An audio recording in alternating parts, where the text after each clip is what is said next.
E a partir de agora, você acompanha o Conexão Porto Indústria. A inflação desacelerou em junho, o IPCA fechou em 0,21% e ficou abaixo da expectativa dos analistas. Os alimentos puxaram os preços e nos supermercados os consumidores já notaram a diferença. Para começar o dia, o Luiz Antônio não abre mão de uma rotina. O café não pode faltar, de preferência sem açúcar. O hábito ficou mais caro no mês passado, quando o café subiu mais de 3%. O leite acompanhou, com alta de quase 7,5%. Outros alimentos também subiram. A batata quase 15%. E o arroz, depois das chuvas no Rio Grande do Sul, teve alta de 2,25%. Mas enquanto alguns produtos pesaram mais no bolso, outros deram um alívio para o consumidor. A cenoura caiu quase 9,5%. Baixaram também os preços da cebola, do mamão e da banana. Os preços dos alimentos, mais uma vez, tiveram o maior impacto na inflação. Só que subiram menos em junho do que no mês anterior. E com esse ritmo menor nos reajustes, o resultado foi uma desaceleração do IPCA. De 0,46% de alta em maio, o índice passou para 0,21%. Ficou abaixo do que era esperado pelos analistas. A gente sabe que a população de renda mais baixa, ela gasta mais do que 30% da sua renda com alimentação básica. Então, quando você tem uma inflação forte, uma pressão inflacionária forte em alimentação, as camadas mais populares são as que mais sofrem. No supermercado, o efeito é imediato. Tem um pouquinho de desaceleração no preço, o consumo aumenta, isso faz com que também as pessoas acabam consumindo um pouco mais e aumentando também o seu poder de compra, né? A gente tenta sempre ter a verdura, o legume, alguma coisa verde, principalmente na mesa. A gente tenta equilibrar, né, e comer um pouco melhor, conforme a relação dos preços. Também ajudaram a segurar a inflação as reduções nos preços do óleo diesel e das passagens aéreas. O IPCA, acumulado em 12 meses, ficou em 4,23%, abaixo do teto da meta do governo. Nesse momento, a inflação não é o nosso maior problema. A gente tem que estar atento se, eventualmente, o dólar não sobe, que nem aconteceu nas últimas semanas, e parece que cessou, pelo menos por enquanto, a fonte dessa pressão inflacionária em cima do dólar e a depreciação da nossa moeda real. E o aumento da gasolina surpreende os consumidores. O litro vendido pela Petrobras às distribuidoras está 20 centavos mais caro, passando aí dos R$ 3,00, aumento de 7,11%. Muitos consumidores foram pegos de surpresa. Não estava sabendo que ia sair essa notícia de imediato. Teve gente que já correu para abastecer antes mesmo do reajuste chegar às bombas. Aproveitar enquanto ainda não subiu. O litro da gasolina vendido pela Petrobras às distribuidoras terá uma alta de 20 centavos, chegando a R$ 3,01, um aumento de 7,11%. O impacto esperado no preço final é de 15 centavos. O botijão do gás de cozinha de 13 quilos vai ficar R$ 3,10 mais caro e passa a custar R$ 34,70. O diesel não teve reajuste. O último aumento no preço da gasolina foi em agosto de 2023 e o primeiro desde que Magda Chambriard assumiu o comando da Petrobras. Há pouco mais de um ano, a estatal anunciou uma mudança na política de preços e deixou de fazer o reajuste com base nas variações do dólar e da cotação do petróleo no mercado internacional.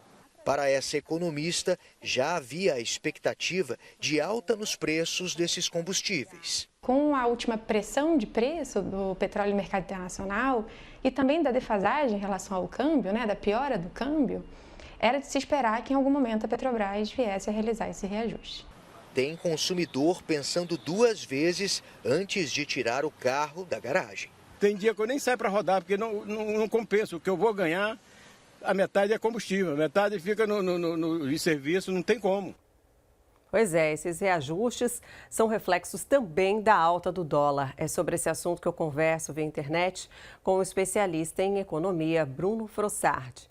Quais os impactos da alta do dólar para o setor empresarial, Bruno? Boa noite. Bom, o impacto ele é Depende do segmento. Segmentos que são exportadores, o dólar, no ponto que está, é altamente positivo. É importante a gente sempre pensar que o dólar é uma referência de compra.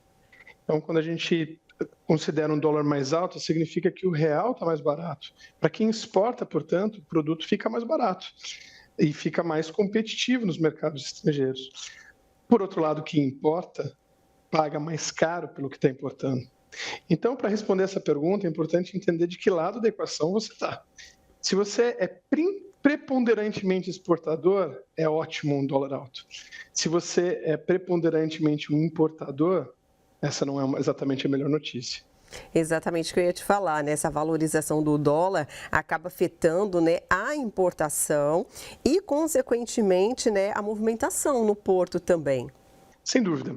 Quando a gente pensa em relação ao porto, né, é importante a gente sempre lembrar que, por um lado, tem um delay em relação à importação e exportação. Então, o dólar subiu, abaixou, não necessariamente a gente vai ver um impacto em termos do volume imediato. Mas sim, isso vai acontecer num espaço de 30 a 45 dias, porque tem o tempo do transit time, né? Tem o momento, o tempo entre o fechamento da operação e a operação efetivamente acontecer. Agora, um dólar mais alto, ele tende a aumentar a movimentação no porto. Por quê? Porque quando a gente olha a pauta brasileira, a gente é mais exportador que importador. Então, a gente, obviamente, isso vai variar de segmento a segmento. A gente tem, obviamente, dentro da nossa pauta, uma preponderância das commodities agrícolas e minerais, né? Só que esses são coisas muito volumosas. Então, quando a gente tem momentos como esse, a gente tem sim um impacto que, obviamente, coloca em xeque, inclusive, a nossa estrutura, a nossa malha logística como um todo, bota pressão, né? E aí é importante a gente entender não só o que está acontecendo, mas o porquê do que está acontecendo. Sim.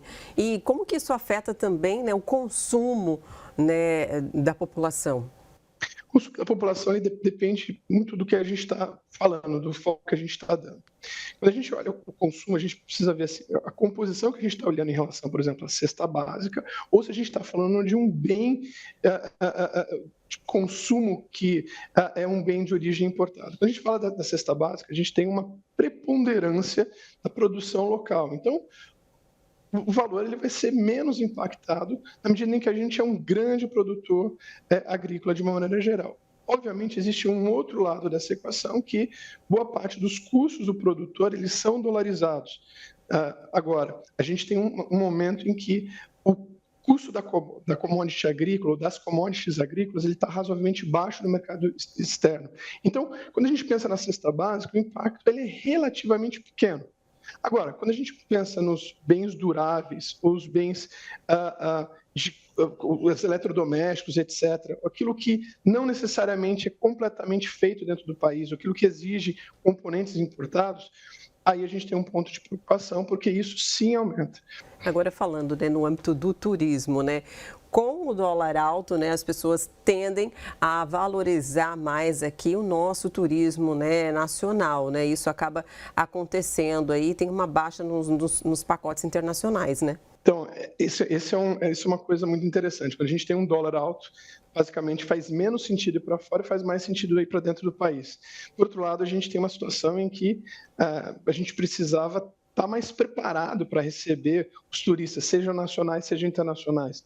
E aí, quando a gente tem crises e situações razoavelmente delicadas em termos de segurança pública, em termos de infraestrutura para o turismo, em termos de infraestrutura básica, a gente acaba absorvendo menos do que a gente poderia absorver. Então, quando a gente tem uma situação do dólar mais barato, a gente vê uma explosão em relação às viagens internacionais, quando a gente vê um dólar mais alto, isso não acontece na mesma medida. Isso também não acontece por um segundo fator, porque o querosene dos aviões, ele também é dolarizado.